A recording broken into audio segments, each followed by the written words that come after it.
সমন্বয়কারী ছাত্র নেতাদেরকে বলছি, এখন কিন্তু বাড়াবাড়ি হয়ে যাচ্ছে। বাড়াবাড়ি সারা বাংলাদেশে পুলিশদেরকে নিজেদের মতো করে ইন্ডিপেন্ডেন্টলি কাজ করতে দাও। বর্তমানে একটি সরকার আছে, সেই সরকারে তোমাদের দুজন দায়িত্বপ্রাপ্ত উপদেষ্টা পেয়েছ এই বয়সেই। তোমরা আজকে দেখলাম যে আর্মিদেরকেও পর্যন্ত তোমরা ধমক দিচ্ছ। Stop it right now, enough is enough. তোমাদের কাজ ছিল কোটার বিরুদ্ধে আন্দোলন করা, করেছ, তোমাদের সমর্থন করেছি আমরা। তোমাদের উপরে গুলি চালানো হয়েছে, সারা বাংলাদেশের মানুষ তোমাদের পাশে ছিল। স্বৈরাচারী শেখ হাসিনার পতন আবশ্যক ছিল তোমাদের সেই আন্দোলন। আলটিমেটলি তোমাদের উপরে গুলি চালানোর কারণে সেটা গণজাগরণে পরিণত হয়েছে এবং আমরা সবাই মিলে শেখ হাসিনার পতন ঘটিয়েছি। এটা তোমাদের একার কৃতিত্ব নয়। আমি ঘুরিয়ে পেঁচিয়ে কথা বলতে পারি না। তোমাদের কথার টোন আমার ভালো লাগছে না, আমাদের ভালো লাগছে না। তোমরা যাকে তাকে যেভাবে খুশি আলটিমেটাম দাও, ঝাড়ি দাও। It must stop, it must stop right নাও। তোমরা সরকার এভাবে প্রভাবিত করতে পারবে না, বাংলাদেশের প্রতিটা বিষয় এভাবে তোমরা নাক গলাতে পারবে না। তোমরা রাজনৈতিক দল নাও, রাজনৈতিক দল হলেও এই অধিকার তোমাদেরকে কেউ দেয়নি। Stop it right now. এই বিপ্লবের সম্পূর্ণ গৌরব তোমাদের নয়, আংশিক গৌরব। এই গৌরব আমাদের সবার, কিন্তু এর অর্থ এই নয় তোমাদেরকে মাতব্বরি করতে দেব। তোমাদের বিরুদ্ধে অনেক নালিশ আসছে এবং তোমরা বলছো তোমাদের কমিটির নামে এটা করছে ওটা করছে। I don't care, we don't care. তোমাদের এই বৈষম্য বিরোধী যে সমন্বয় কমিটি করেছো এটা ভেঙে দিতে হবে, ভেঙে দিতে হবে। এবং আমি এই সমন্বয় কমিটিতে যারা যারা আছো সারা বাংলাদেশে আমি বলবো এখান থেকে তোমরা রিজাইন দেওয়া শুরু করো ইমিডিয়েটলি। তোমরা অনেক কিছু জানো না। আমি মুফাসিল ইসলাম ব্লাফ দেই না কখনো, আমি ব্লাফ দেই না। সারা বাংলাদেশের মানুষ জানে আমি ব্লাফ দেই না।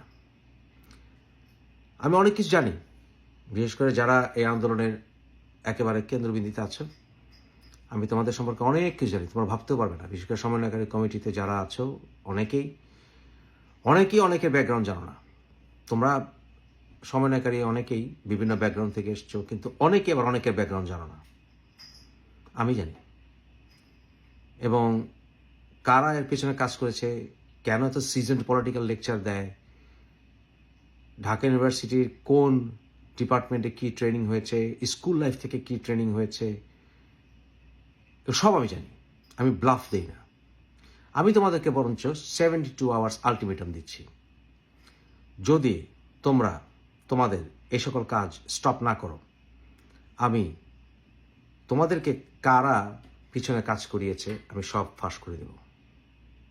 Enough is enough. আমার কাছে আমি কিন্তু ব্লাফ দিই না। আমি জানি কোন গোষ্ঠী, কোন রাজনৈতিক গোষ্ঠী না কি গোষ্ঠী না কে কিভাবে কাজ করেছে। I know everything. এমনকি বাংলাদেশ সরকারও এই বিষয়ে সম্পূর্ণ ক্লিয়ার না, কিন্তু আমি ক্লিয়ার। বাংলাদেশের রাজনৈতিক দল সম্পূর্ণ ক্লিয়ার না, আমি ক্লিয়ার। বিএনপিও 100% ক্লিয়ার না, আমি ক্লিয়ার। Stop it. মাতব্বরি বন্ধ করো, মাতব্বরি বন্ধ করো। Enough is enough. তোমরা এখন একটা নুইসেন্সে পরিণত করেছ দেশটাকে। ইট হ্যাজ টু স্টপ। যদি প্রয়োজন হয়, যদি কাউন্টার রেভলিউশন করার চেষ্টা করে, সেই সময় তোমাদেরকে ডাকলে তোমরা আসবে।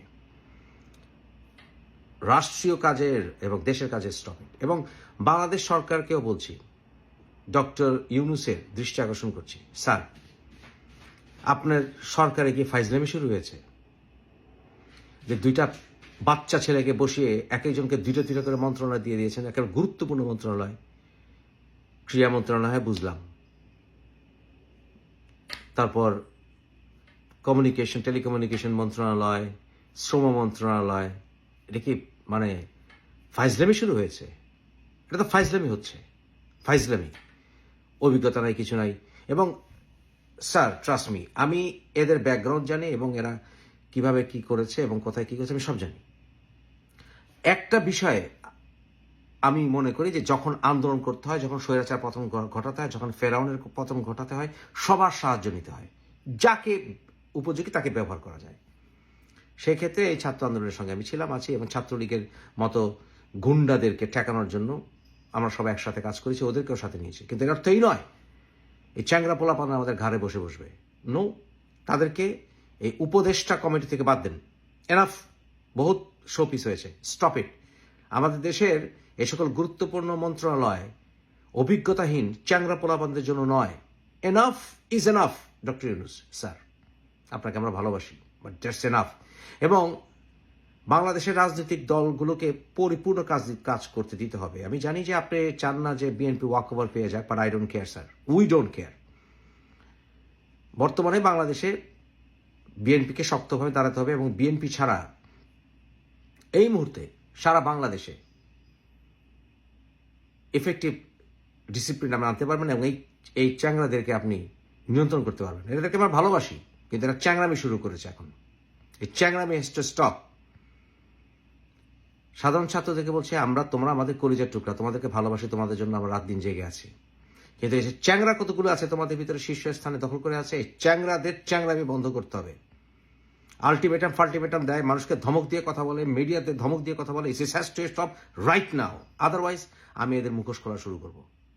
আমি এমন কিছু জানি ওরা ভাবতেও পারবে না আমি কি জানি, কোথায় ট্রেনিং পেয়েছে, কি করেছে, কার দ্বারা নিয়ন্ত্রিত হচ্ছে, কি হচ্ছে, সব জানি। এবং সেটা যদি জাতির কাছে আমি প্রকাশ করি, এটা রেজাল্ট ভালো হবে না, মানে লজ্জিত হতে হবে। সুতরাং আমি বলবো বরঞ্চ সাধারণ ছাত্রদেরকে, তোমরা আমাদের কলিজার টুকরা, এই সমস্ত কমিটি থেকে তোমরা রিজাইন করো রাইট নাও। 72 আওয়ার্স দিলাম। ওরা কি আলটিমেটাম দিবে? আমি দিলাম 72 আওয়ার্স।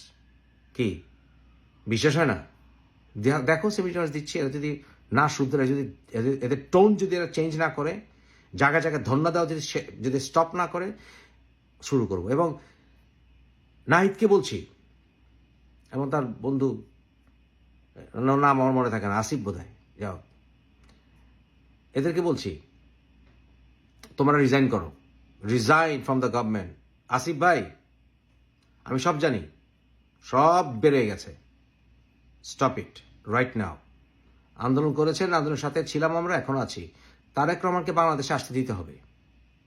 আমি তারেককে নিজে ব্যক্তিগতভাবে খুব একটা পছন্দ করি না, কিন্তু এই মুহূর্তে তারেক অনিবার্য বাংলাদেশের জন্য। বাংলাদেশে যদি বিএনপি কন্ট্রোল করতে পারে, করবে।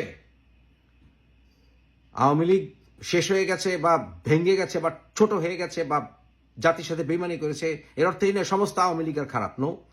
এবং at the same time BNP এখন অ্যাডভান্টেজ আছে, বিএনপি সাফার করেছে, তাদের সাথে জামাতও সাফার করেছে, তাদের সাথে চরমরাইরাও মার খেয়েছে আওয়ামী লীগের কাছে।